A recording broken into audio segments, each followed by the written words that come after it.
A transição entre a fase fértil e a menopausa pode ser bem complicada e confusa para a maioria das mulheres, que muitas vezes não associam os sintomas com a fase transitória.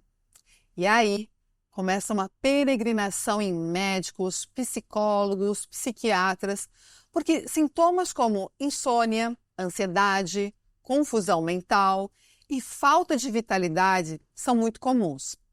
A inflamação é uma realidade nessa fase da vida da mulher. E a dieta e o estilo de vida podem realmente fazer toda a diferença para entrar na menopausa com mais disposição e menos sintomas.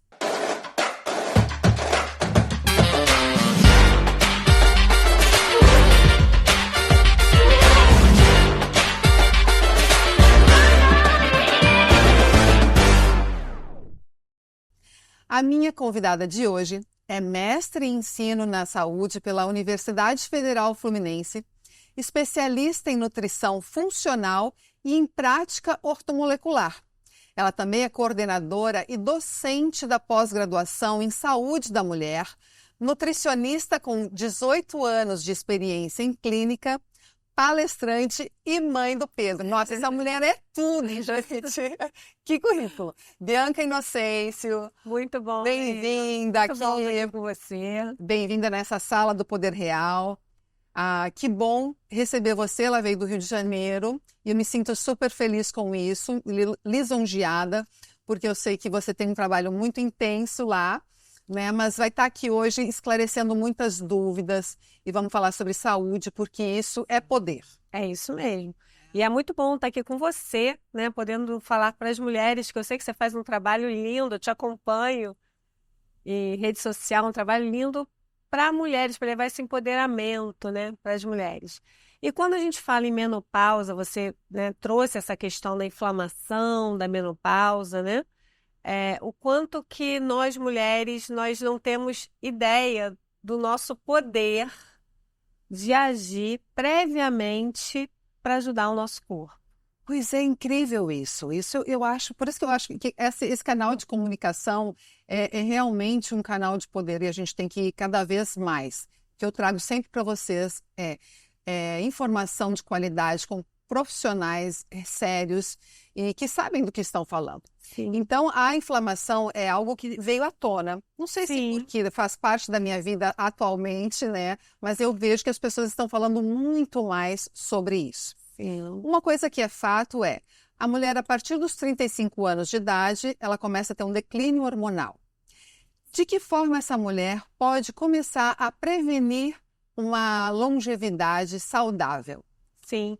Então, esse declínio é fisiológico porque a gente nasce com todos os nossos futuros embriões, né? E a partir daí a gente produz os nossos hormônios. Então é como se o nosso corpo entendesse assim, né, Leila? E acho que o pessoal de casa percebe isso todo ciclo, né? A mulher foi feita, de certa forma, com essa função biológica da gestação. Então, se ela não engravida, no final daquele ciclo, ela descama. Isso vai acontecendo normalmente até os 35, 40 anos. Algumas vão até 50 anos menstruando, né? Mas, sem dúvida nenhuma, a partir dos 35 anos, essa reserva ovariana que a gente nasce, que é onde a gente produz os nossos hormônios, vai reduzindo e com isso vem os sintomas, né? E aí você perguntou, o que a mulher pode ir fazendo? Eu costumo dizer que desde a barriga da nossa mãe já existe ali uma responsabilidade de nutrição. Porque os nossos óvulos, eles sofrem a oxidação desde a barriga da nossa mãe. Ou seja, a alimentação, a vida da minha mãe já influenciou na minha... Sim, isso é minha vida. incrível, né? Poder, né, da natureza, né? Incrível. Que responsabilidade, né? É uma responsabilidade. É claro que a natureza é perfeita, né? Então, assim, de certa forma, o corpo vai se ajustando, mas é possível que essa mulher que não foi bem nutrida lá na barriga da mãe e que durante toda a fase de adolescente, adulta jovem, não teve uma alimentação eficiente. Quando eu falo uma alimentação eficiente, eu não estou falando de uma alimentação como as pessoas acham, tem que fazer dieta, porque a dieta tem, né, um peso, né? Exato, orgânica. Não é isso. É você consumir alimentos com valor nutricional, né, Leila? Eu costumo dizer que o nosso corpo, ele não conta caloria, né? Na verdade, ele entende o nutriente. E são esses nutrientes que vão, de certa forma, favorecer a sua produção hormonal. Então, tentando te responder, né, nessa questão do envelhecimento ali dos folículos e queda hormonal, a gente consegue, de certa forma, retardar sintomas.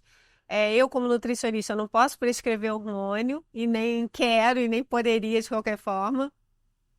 Mas os nutrientes, eles são cofatores, eles atuam, eles ajudam o tempo todo o nosso corpo a produzir hormônio. Então, vou te dar um exemplo. Zinco, coenzima Q10, resveratrol, que tem na uva, N-acetilcisteína, selênio, são nutrientes fundamentais nesse contexto. Tem muitos outros, né? Mas esse é um exemplo. Os nutrólogos e endocrinologistas têm falado muito do resveratrol, né? E, inclusive, porque está um pouco polêmica a questão do álcool. Eu já abordei uma vez aqui no programa e gerou polêmica, porque o álcool, ele é inflamatório, né? Quando se fala do vinho, que pode uma dose de vinho, é porque ele contém os polifenóis, né? Sim, sim. E tal. Mas o álcool em excesso sempre faz mal. Até porque a gente nunca sabe a capacidade de detoxificação, de limpeza metabólica daquela pessoa que você está, por exemplo, indicando, olha, você pode de fato ingerir. Eu não sei se você que está aí me ouvindo, como está seu fígado, como, né? Então tem que se ter, de certa forma, um certo cuidado.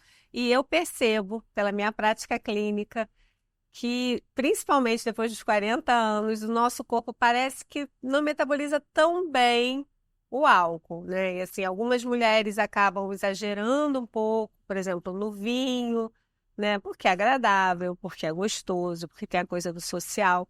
Isso acaba impactando mais o metabolismo dela. Verdade.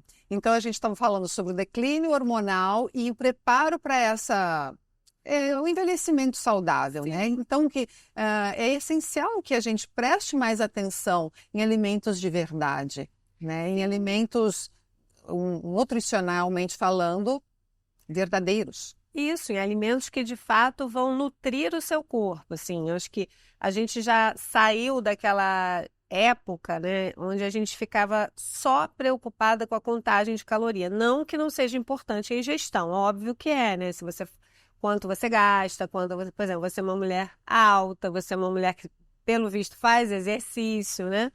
Então, tudo isso te faz ter um gasto energético, né? Então, a caloria também tem seu valor. Mas hoje a nutrição, e a nutrição funcional tem muito essa característica, a gente olha o alimento como um todo. Então, quando a gente fala do resveratrol, o resveratrol é uma substância que tem na uva, que é super antioxidante, né?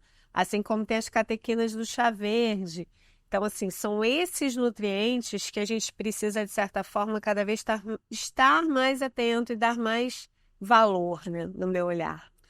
Um organismo inflamado, ele tem tendência a sofrer mais com as disfunções hormonais, com a diminuição hormonal na menopausa? Essa é uma ótima pergunta. Essa é uma ótima pergunta. Bem, vamos lá. O que eu posso dar como exemplo para um organismo inflamado? Uma obesidade importante, né? As células de gordura, quando você tem em excesso um organismo com um IMC, né, índice de massa corporal, ou um percentual de gordura muito alto, que é até um critério melhor de avaliação da gordura corporal, de certa forma, a célula de gordura ela produz como se fossem sinalizadores de uma inflamaçãozinha ali que a gente fala que é subclínica. Ela está ali, mas ela não está te causando uma dor, um transtorno imenso, entende? E isso, de certa forma, não é muito interessante para a sua fisiologia, né? Isso não contribui com o seu organismo. Então, sem dúvida, uma pessoa que tem alguma doença crônica ou uma alimentação mais inflamatória, come menos alimentos nutritivos, eu falo menos alimentos de feira e mais alimentos de prateleira, né? Ela, sem dúvida, vai ter prejuízos e até mais sintomas na menopausa. A mulher com maior obesidade, ela tem mais queixas de fogachos do que uma mulher sem obesidade, por exemplo, visceral. Olha, é mesmo. Eu tenho uma sorte danada, eu não sei. Também não é sorte, né? A pessoa que é saudável, que tem um estilo de vida, eu não sofri, não tive nenhuma situação de fogachos, né? Que as mulheres dizem que é o pior. Porém, o que eu creio que é horrível é a insônia da menopausa ou pré-menopausa, que é também atribuída à queda hormonal, né? Sim. Existem alimentos ou nutrientes específicos, complementos naturais que a gente poderia usar para evitar a questão da insônia? Então, falando só essa questão do fogacho, pegando um pouquinho isso, que as pessoas acham, né?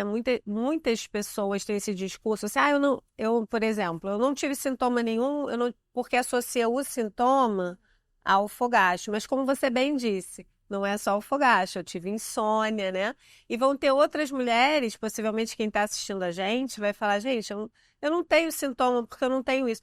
Mas às vezes tem um sintoma que está lá escondidinho, como, por exemplo, o brain fog, que é a névoa mental, que é aquele esquecimento, né? Então, eu costumo dizer que para cada sintoma a gente tem um nutriente ou a gente tem um alimento, né? Então, quando você fala da insônia, me vem à mente magnésio. Magnésio é relaxante muscular, né? O magnésio para insônia ele é fundamental. Ele também favorece esse processo de relaxamento e de liberação da melatonina no final do dia. Triptofano, que é um aminoácido que também participa do metabolismo da serotonina, e as vitaminas do complexo B, especialmente a B6. Olha. A vitamina B6, junto com o magnésio, elas favorecem o metabolismo do triptofano e assim elas ajudam na produção da melatonina, né? Que é a melatonina que faz a gente pegar no sono, dormir, né? Tanto que muitas vezes a gente usa melatonina, né? E você sabe, Leila, que eu estava lendo um artigo que fala, e eu acho que o pessoal de casa talvez ainda não tenha tido acesso a essa informação, que a melatonina ela é um excelente antioxidante para os nossos ovários. Nossa, para os ovários? O nosso ovário produz melatonina também, com essa ação antioxidante. Isso faz com que, de certa forma, preserve mais a questão dos óvulos, sendo assim os nossos hormônios. Então, para aquela mulher que está nesse período de transição, né, pode ser uma boa indicação. O nutricionista tem um limite de prescrição da melatonina, né, mas os médicos podem chegar num valor um pouquinho maior. Mas eu posso dar o meu depoimento pessoal de que realmente o magnésio mudou bastante a qualidade do meu sono. E é o treonato? Sim, o sono é o treonato. O sono é o treonato. Que bom. Ele é o mais estudado quando a gente pensa no sono, mas existem diferentes ligações, né, desse magnésio com uma outra substância que vai favorecer a absorção dele e que também pode ser usada para outros fins. Maravilha, nossa, poder, gente. Agora, você havia comentado um pouquinho antes de nós começarmos que a mulher ela tem uma tendência a ganhar peso também nessa fase do climatério, né? Não só na menopausa, é aquela prévia, é a perimenopausa, é isso? Isso. 5 anos antes. Sim. O que ela pode, sabendo desse dado, o que nós podemos fazer, ou as mulheres que ainda chegarão lá, né? O que elas podem começar a fazer para já ir regulando o organismo, para não sofrer tanto com o ganho de peso? Então, Leila, nossa, esse assunto eu acho assim fundamental. Eu acho que é quase que de saúde pública mesmo, né? Assim, a gente está dando uma informação muito importante. Eu recebo diversas mulheres, só fazendo aqui um parêntese antes, no consultório, que elas chegam e falam, eu não sei o que está acontecendo comigo. Eu nunca tive problema de ganhar peso. Agora, chegou aos 40 anos, eu comecei a ganhar peso, a gordura no abdômen. Aí eu já fico entendendo o que ela está me dizendo. O que acontece? Se a gente pensar fisiologicamente falando, eu acho essa informação importante, relevante para quem está em casa, para entender que ela não está comendo demais, que tem uma questão metabólica acontecendo.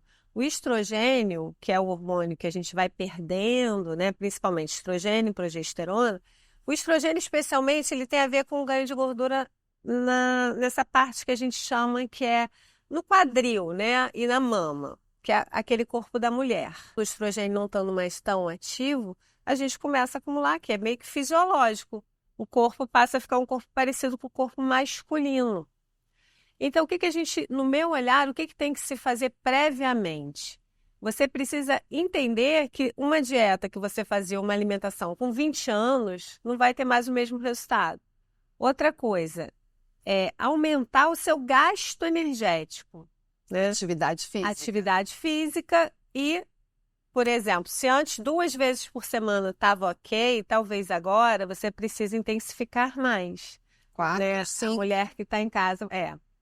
E assim, não estou dizendo que você precisa fazer uma coisa extenuante, mas eu brinco com as minhas pacientes. Eu falo assim, olha, de 7 dias você tem que fazer mais do que deixar de fazer. Então, por exemplo, 4 dias já é uma boa média, né? E aí, com isso, o que a gente vai percebendo? Esse metabolismo que vai ficando mais lento e perdendo músculo, né? O músculo é nossa moeda de ouro. É ela que faz a gente gastar mais caloria. A mulher costuma perder 1% de massa muscular depois dos 40 anos a cada ano. Cada ano. A cada ano. Ou seja, com 50 anos, a gente tem menos de 10% do que a gente tinha. Então, e se a gente não fizer nada, aí o que a gente pode fazer? Entrar com uma suplementação adequada, ajustar o consumo de proteína, aí a creatina, né? A creatina como um importante nutriente, né? Uma proteína que vai te ajudar a agregar mais água nesse músculo, a ter mais força.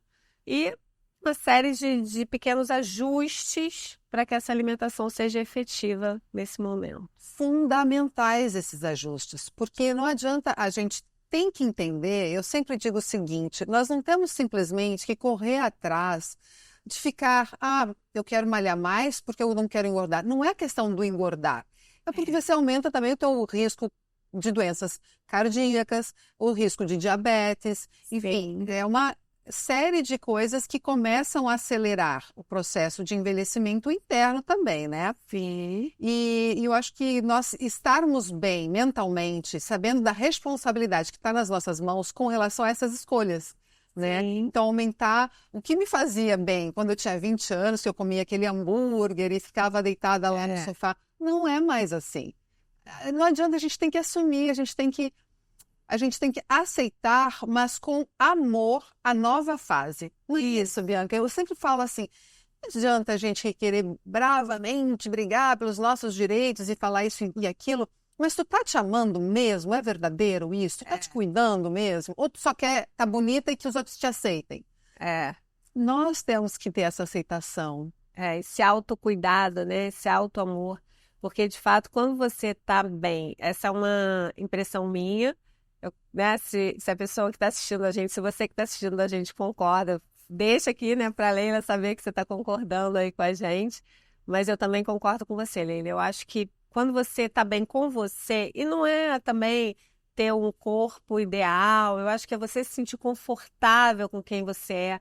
E isso vai refletir em todas as pessoas que você lida, né? Desde a sua família, né, seu filho, as pessoas que você lida, seu marido, até os amigos, e você vai, de certa forma, contaminando positivamente, porque eu penso que a nutrição, ela tem esse olhar, esse lugar, né, de cuidar, de ser a base também. Uma das coisas que a gente mais faz na vida, acho que depois de respirar, é comer, né? É verdade. No final da vida, a gente vai ter comido toneladas de alimentos. E não é à toa. Que ele reflete no nosso estado mental também. Sim, né? Muito. A gente tem uma ligação direta, né, que isso é super estudado hoje, do cérebro, intestinos, neurotransmissores, né? Hoje a gente sabe que os nossos próprios hormônios, o estrogênio, ele é modulado também a nível intestinal. A gente tem uma família de genes bacterianos que chamam, é um nome estranho, tá? Estroboloma, vai ver que tem a ver com estrogênio, né? Estroboloma. E eles metabolizam, eles mandam embora esse estrogênio que já não serve mais. Isso é muito poderoso quando a gente pensa até em prevenção de câncer de mama, né? Então você vê a importância, né, do intestino saudável, né, para que você tenha até o adequado equilíbrio hormonal. Nossa, fantástica essa informação. Muito. A responsabilidade que nós temos do que nós comemos, do que vai ser digerido e do que o intestino também tem um papel importantíssimo, porque os estrobolomas, Isso, as as bactérias. bactérias, estão ali resolvendo muitas questões. Sim, a gente detoxifica também, né? Ficando ali. Pelo intestino, isso? Então, é um pensar global, né? Sim, e como uma das queixas importantes que as mulheres trazem nessa fase da vida tem relação com essa parte mental, né? Irritabilidade, alteração de humor. É comum, eu já recebi, eu lembro de uma paciente, Leila, que eu recebi, que ela chegou para mim e falou assim: eu não estou me reconhecendo mais. Eu era uma pessoa tão tranquila, tão pacata, e agora tudo me irrita, eu tô aquele pavio curto. E conversando, tal, eu vi lá no exame dela um marcador, que é o folículo estimulante, né, FSH, alto. Aí eu, na hora eu entendi, né? Quer dizer, ela estava, de fato, entrando na menopausa. Como ela não tinha muita atenção com a coisa do ciclo dela, ela não percebeu que era uma questão hormonal. E a questão da idade, porque às vezes a mulher ela não quer admitir e ela fica dizendo, não, mas é muito cedo, não tô ainda. Com que idade ela pode começar a ter que prestar atenção detalhada nesses exames? Essa é uma ótima pergunta. Na verdade, a média da entrada da menopausa no Brasil, né, da mulher entrar na menopausa, porque o que é a menopausa, né? Ela é um marco, é quando a mulher fica sem menstruar por um ano. A média é 48, 50 anos. Só que, no meu olhar, a partir dos 40 anos, a gente já tem que estar bem atentas, assim, no sentido, não no sentido alarmante, né? Porque a menopausa, ela traz consigo um tabu, né? Um medo. Falar essa palavra parece que você está dizendo que a mulher está envelhecendo. E todos nós queremos, né? Envelhecer bem. Se a gente está aqui, a gente vai passar por isso. Então, eu penso que a partir dos 40, 45 anos, a gente tem que entender que esse processo ele vai acontecer e que a gente tem que ir se preparando, né, da melhor forma, como a gente está falando aqui, olhando as nossas queixas e pensando assim, o que eu posso fazer por isso agora? Exatamente, não deixar para depois. Eu acredito assim, nunca é tarde para começar, mas o quanto antes você tomar a iniciativa, melhor você estará. Sim. Né? Eu tenho pacientes que são bem novas e estão ali com 40 e poucos anos e já estão prevenindo. E tenho outras, né, Linda, que não tiveram talvez não tenham tido tempo nem para ver, né? Eles já estão, às vezes, cuidando de filhos, de família, dando conta da profissão. Quando você para ver os 50 chegar, é verdade. E agora elas estão se cuidando. E estão ótimas também. Mas então, nunca é tarde. Nunca é tarde, mas uma vantagem também que essa tecnologia toda da globalização da internet que nos aproxima, uma das vantagens foi o acesso à informação. Sim. Né? Antigamente, para saber de coisas, você tinha que ir ao médico. Sim. Hoje em dia, você já começa a pescar as coisas porque você tem acesso à informação. Isso. Né? E outro detalhe, outra queixa frequente das mulheres é a diminuição da libido. De que forma isso pode ser também tratado, prevenido através da alimentação, da suplementação natural? Muito bom. Então, a libido, ela, na verdade, a gente fala o desejo sexual, né? Assim, é porque geralmente a gente usa essa expressão libido para resumir tudo que envolve a questão do desejo sexual. O desejo sexual hipoativo, a queda da libido, ela não é só uma questão da testosterona. Cada vez eu estudo mais esse tema e vejo mais a relação que há entre diversas questões. Vou te dar um exemplo. A questão que mais impacta na libido na mulher é o estresse. É o estresse. É o estresse. Isso já está super estudado. Porque, de certa forma, quando você está estressado, o cortisol, né, que é um hormônio que aumenta muito no estresse, ele acaba desviando, né, muito esse foco hormonal, vamos dizer, né, para simplificar para quem está em casa. É como se o seu corpo tivesse que prestar atenção nesse estresse. Você tem um incêndio ali acontecendo, você não vai ter condições de desviar os seus nutrientes, os seus hormônios para energia sexual. Né? E para a mulher especificamente, eu costumo dizer que o sexo ele começa no bom dia do café da manhã, né? Não é, Leila? É verdade, tem muito mental. É muito mental. A gente gosta de uma relação afetiva, Sim. ter o desejo da admiração, do envolvimento, não é básico. Então, seria muito simplista, sabendo que a mulher é assim, a gente achar que é só a testosterona que vai resolver a libido da mulher, não é? Exatamente. Porque são vários fatores. Então, além desses fatores, o estresse, como está a relação, né? Porque uma mulher mais madura pode também já estar passando por questões na relação ou não, né? E está querendo resolver. Então, um ponto principal quando a gente estuda a questão do desejo sexual e da libido é: isso é um fator para essa mulher? Porque às vezes é um fator para o profissional de saúde, né? Mas talvez para ela não seja. Então, o primeiro ponto é, sendo um fator, esse trabalho sempre vai ser multidisciplinar. O médico, enfim, até a fisioterapia pélvica pode ser importante, porque às vezes a mulher não está mais conseguindo ter relação, por exemplo, na pós-menopausa, se ela não faz reposição, por uma questão de perda desse assoalho pélvico, ressecamento vaginal. Pode ter uma questão local também, então tem que ser avaliada como um todo. Um outro fator que influencia muito a libido da mulher é o uso de antidepressivo. Tem alguns antidepressivos que eles, por serem, por exemplo, recaptador da serotonina, né? Eles acabam deixando essa mulher talvez mais relaxada e para você ter desejo, você precisa ter um outro tipo de estímulo, né? Que a gente relaciona mais até com a dopamina, né? Bem, tentando te responder na questão alimentar, o que eu acho que a nutrição contribui é, por exemplo, melhorando a queixa do estado mais depressivo ou ansioso, que também pode ter relação com a falta de libido, fazendo essa mulher melhorar, por exemplo, níveis de diabetes. A diabetes pode ser um fator também que atrapalha a libido. A diabetes É, nossa, por questões até de vascularização local da vulva, do clitóris, isso pode acabar interferindo no prazer mesmo da mulher. Então, é sempre um olhar sistêmico, entendendo que essa mulher é um ser sistêmico, né? Eu falo, cada um é uma árvore, né? E aí tem que olhar desde a raiz, como está a raiz, como está o relacionamento. Lógico que eu, como nutricionista, eu não vou entrar em pontos específicos, mas eu posso encaminhar para um psicólogo, né?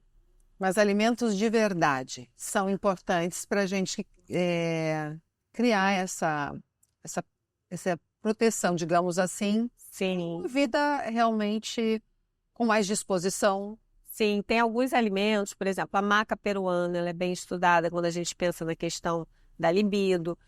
Quando a gente entra com alguns fitoestrógenos, como a linhaça, é um fitoestrógeno, não é que ela vai agir necessariamente na libido, mas ela vai melhorar possivelmente algumas queixas e assim ela ajuda a mulher em outras questões. Alguns óleos, né, algumas gorduras, por exemplo, o ômega 3 é um excelente anti-inflamatório natural. E o DHA, que é uma parte do ômega, ele também modula essa parte mental, né? Essa parte relacionada com, por exemplo, o estado mais depressivo. Então, aí a gente vai elegendo, selecionando, né, um nutriente de acordo com a queixa e a história de cada uma, né?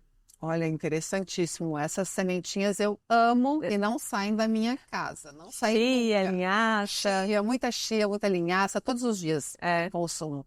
E que outros alimentos que são fundamentais que a gente deve comprar e ter sempre em casa que são importantíssimos? Ai, olha, antes de tudo as frutas, né? Assim, porque a fruta in natura, eu falo, consumir a fruta in natura, com as fibras, né? Então, de fruta, na saúde da mulher, eu elegeria as frutas vermelhas e o abacate, né? Que são excelentes, porque as frutas vermelhas têm muitos antioxidantes e o abacate, ele tem na gordura dele benefícios para o estresse, né? Então, ele vai trazer benefícios além da questão só calórica, como a gente fala, né? Amo as oleaginosas e na saúde da mulher, os estudos que a gente tem que falam da menopausa, a maioria desses estudos acabam coincidindo, né, falando mais da dieta do Mediterrâneo, que é aquela dieta onde a gente tem as oleaginosas, o peixe, os alimentos com mais valor nutricional, né? Aquilo que a gente disse, uma dieta bem menos inflamatória do que a dieta ocidental, né? Menos carboidratos? Sim, a dieta do Mediterrâneo ele acaba tendo um valor menor de carboidratos, porque os carboidratos que a gente apresenta em geral são mais das frutas, das verduras, dos legumes, que também tem carboidrato, né? Mas tem menos aquele carboidrato da indústria, né? Que é o carboidrato do biscoito, que não que a gente não possa consumi-los, mas de fato ele vai ter um valor calórico maior e um valor nutricional menor, né? Então a gente tem que tentar inverter essa balança, um alimento com mais valor nutricional e menos valor calórico. Um alimento que é excelente é o agrião. Agrião tem silício, que é ótimo para a pele, para o colágeno. O agrião é maravilhoso. E assim, inhame é ótimo para a saúde da mulher. Você já ouviu falar do requeijão de inhame? Não, eu já fiz uma mousse com inhame e um Aham. sorvete com inhame. Eu já fiz Sei. gastronomia, né, gente? Não sei se Que todos sabem. não. E uma das matérias de nutrição funcional, não Aham. nutrição, né? Gastronomia funcional, nós aprendemos essas receitinhas usando o inhame como base pela liga que ele tem. Sim, o inhame ele é uma ótima base, porque ele dá aquela liga e ele é ótimo para a saúde da mulher. É, Excelente, que excelente. delícia. Então, eu acho que eu tô fazendo mais coisa certa do que errada. Agora, Percebe-se. eu tô aqui só na consulta, né? Vocês já perceberam. Não, mas eu tô adorando. E o que a gente deve tirar urgente, correndo da nossa despensa? Essa é uma boa pergunta. É complicado, né? A gente, assim, eu basicamente tem duas coisas que eu evito muito na minha cozinha e que eu falo muito para os meus pacientes evitarem totalmente. São aqueles temperos prontos, né? Temperos prontos, aqueles que já vêm da indústria, né? Para dar realçar sabor, assim, de fato. Eu acho que aquilo ali não vai agregar valor. E você pode fazer Você que fez gastronomia, você sabe, né? O alimento fica muito mais saboroso com alho, que é um potente anti-inflamatório, com gengibre. E aí você entra com essas delícias que a gente tem na natureza para, de fato, melhorar o sabor do alimento. Outra coisa que eu acho que não colabora em nada é tudo que tem corante e muito aditivo. Então, os refrigerantes, né? Além de tudo, vai ter muito açúcar, né? E o açúcar em excesso, a gente já tem carboidrato nos alimentos. A gente não precisa ficar comendo fontes de açúcar extra, né? Então, suco de caixa, né? Refrigerante, eu acho que são coisas que de fato a gente não precisa. Agora, arroz, feijão, são alimentos benéficos também. Eu acho que as pessoas também, é comum que se tenha medo, né? Ah, eu tirei o feijão da alimentação para emagrecer, não tem isso, Tem Lê? muito, muito, muito, muito. Eu acho que a gente não precisa comer talvez por isso é importante saber a quantidade individual, né? Uma porção tão grande de alguns alimentos, mas um pouco deles, de vez em quando, rodiziando, é muito bom também Essa variedade, essa inclusive, é variedade. importante para a microbiota, né? Para o Sim, microbioma. isso mesmo. Então, e o feijão é rico em ferro. Isso. Então, uma coisa que a gente não pode tirar. Sabe o que eu faço às vezes? Tiro o arroz, mas eu coloco brócolis ou um inhame, ou uma baroa e o feijão em cima, que eu Isso. acho uma delícia. E eu realmente nem sinto mais necessidade do arroz. Eu acho que é uma questão de paladar, né? É de E tudo paladar? bem. O arroz, ele é mais inflamatório realmente ou não? Eu não vejo o arroz como um alimento Não. inflamatório, assim. Na verdade, o cuidado que eu penso que a gente precisa ter é mais na combinação desse prato, né? Então, por exemplo, quando você tem uma refeição onde a carga nutricional está bem distribuída, você tem um pouco de carboidrato, você tem fibras, você tem proteína, e você tem também alimentos com esse poder anti-inflamatório, os verdes escuros, um peixe, né, um gergelim. Aquele prato ele tá com valor que faz com que ele tenha um peso mais anti-inflamatório, entende? Sim, Eu acho que é mais essa questão da composição. perfeito. Então, definitivamente, a dieta para mulher 40 mais, 50, digamos assim, já logo, 50. Vamos arredondar, vamos né? arredondar para mais. Ela é bem diferente e ela deve ser composta em quais alimentos especificamente para evitar esse ganho de peso e manter a massa magra.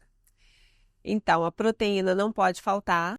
E aí, proteína, a gente entenda, se uma pessoa que não coma carne, ou frango, ou peixe, as leguminosas têm proteína, né? Feijão, grão de bico, lentilha, ovos, né? queijo, tem proteína. Então, assim, a gente normalmente calcula 1,5 gramas por quilo de peso, né, de proteína. E isso faz parte, vamos dizer, da base da alimentação diária de uma pessoa, a quantidade ideal de proteína. E um carboidrato que eu chamo carboidrato bom, não é um nome que eu gosto muito de dar, mas um carboidrato com valor nutricional legal. As raízes, né, que você bem citou, inhame, batata doce, aipim. Por exemplo, comer um aipinzinho de manhã no lugar do pão. Minha mãe fez isso. Ai, Bom. viu? É muito bom. E é óbvio, vai depender da quantidade. Se a pessoa quer perder peso, não quer ganhar gordura abdominal, a gente vai ter que limitar a quantidade. Você não precisa comer um aipim muito grande, você vai comer uma porção menor. Vai incluir uma proteína, um ovinho mexido, né? Ou, enfim, pode também um suco verde de manhã. E nesse prato do almoço, que eu penso que também não deve faltar, é uma gordura de qualidade. Como a gente estava falando, né? O azeite é uma gordura monoinsaturada e que traz diversos benefícios, inclusive é muito usado na dieta do Mediterrâneo. Uau, que bacana, que delícia de dica é essa. Dá até fome, gente. Fiquei imaginando aquele pratão agora bem estruturado, né? E agora, os alimentos à noite devem ser limitados. Antes de dormir, faz mal. A gente engorda mais realmente se comer à noite? Então, normalmente a gente deveria, né? Se a gente quer otimizar o metabolismo, se você der 12 horas, pelo menos, de jejum, que é o jejum, vamos dizer, fisiológico, né? Antigamente, possivelmente, quando você era pequena, na minha infância, era assim, a gente jantava cedo, né? Os pais chegavam cedo em casa, não era? 7 horas a gente jantava, não tinha muita coisa para se ver, né? A televisão chegava uma hora que acabava e você ia dormir e tal. Hoje, o que acontece? As pessoas vão jantar às vezes, né? Eu tenho pacientes que falam para mim que jantam 11 horas da noite. Sim. Lá no Rio de Janeiro acontece muito isso. São Paulo, não? Não, eu morei no Rio, né? Tu sabe, 15 anos eu morava e lá o nosso jantar era muito tarde. Quando eu moro não só em São Paulo, eu moro no interior. A gente tem um hábito bem mais cedo. Hoje em dia, 7h30 da noite eu estou jantando. Aí tudo bem, aí não teria problema nenhum você incluir um carboidrato nesse horário, porque você ainda vai possivelmente fazer alguma coisa na sua casa. Agora, uma pessoa que jante muito tarde, vai depender também do que ela comeu ao longo do dia, né? E vá dormir, você há de convir que o organismo não vai ter tempo de gastar muito naquele momento. Então, aí, de fato, eu penso que é interessante uma refeição mais leve, né? Agora, se você vai jantar cedo, ainda vai fazer algumas atividades e tal, eu não me preocuparia tanto com o carboidrato em si. Mas, de fato, uma refeição mais leve, ela é interessante à noite porque você vai deitar, você, né, tem que favorecer esse processo que a gente fala de detox, né? E esse jejunzinho de 12 horas, ele faz uma limpeza no metabolismo também, né? Ele é funcional, ele ajuda a regular a insulina, reduzindo assim a inflamação sistêmica, né? Nossa, fantástico. Eu trabalho muito com jejum, com a mulher madura. Mas não aquele jejum de dia inteiro, os jejuns calculados, 12 horas, 16 horas. O jejum intermitente, ele é benéfico a todos os tipos de pessoas? Não a todas as pessoas, depende da pessoa. Uma pessoa com alguma patologia, ou que usa um medicamento, por exemplo, uma pessoa que tem diabetes, que usa um hipoglicemiante, o jejum pode ser perigoso. Perigoso, né? Uma gestante, não é interessante. Agora, em algumas fases da vida, o jejum ele tem seu valor, né? Para dar uma otimizada 2 vezes na semana. Penso também que esse jejum de 12 horas, imitando, né, mimetizando o que era comum na antiguidade, eu acho que isso também vai trazer benefícios para boa parte das pessoas, talvez não para todas. Fantástico. Uau, gente, quanta informação gostosa, necessária, útil. Por favor, vocês compartilhem esse link dessa matéria com todos que precisam saber. E, aliás, todos nós estamos sempre precisando. Todos os dias estamos aprendendo. E hoje aqui a gente aprendeu muito com a Bianca sobre nutrição, sobre bem-estar, sobre essa fase fantástica da mulher que é a menopausa. Ela não precisa ser sofrida, ela pode sim ser fantástica. Bianca, Isso mesmo. tem mais alguma dica para as nossas ouvintes, para as nossas companheiras? Isso. Sabe o que eu gostaria de falar com elas, Leila? observe seu corpo, se cuide, busque ajuda, né? Não ache que a única ajuda vai ser o hormônio quando você chegar na menopausa. Eu acho que o hormônio tem seu valor. Eu concordo com você que a menopausa é uma fase linda da vida. Eu fui estudar mais a saúde da mulher quando eu percebi que eu estava entrando na menopausa, né? Foi uma trajetória ali de autocuidado, de tentar me entender diante de queixas que eu comecei a ter. E eu percebo e fico muito feliz com isso, eu vejo que você também fala disso na sua rede social, que a gente tem um poder muito grande, né, de transformar vidas, assim. E a mulher madura, ela tem muito potencial. Então, não deixe que essas queixas te ingesse, faça você ficar insegura com você mesmo. Procure ajuda. Valide o que você está sentindo. Se não for com o primeiro profissional, vá em outro, né? E, antes de tudo, tem esses cuidados básicos que a gente falou aqui, né? Exercício, sono de qualidade, comer bem, investir numa comida limpa, né? E essa uma questão que eu tenho buscado bastante, que é essa questão da paz mental também, né? Da meditação, que ajuda bastante. Ajuda bastante. Verdade, que delícia. Muito obrigada. Eu que agradeço, Leila. Informação, conteúdo de qualidade, viu? Juntas somos mais fortes mesmo. Isso mesmo. Obrigada. Gente, foi maravilhoso. E como vocês sabem, eu sempre peço que vocês assinem o canal, acessa ali os nossos canais também no Instagram, no Facebook, no YouTube, no Spotify, compartilha com todo mundo o nosso conteúdo e a cada semana tem um assunto diferente, um episódio novo, fresquinho para vocês. Então, até a semana que vem. Tchau, tchau!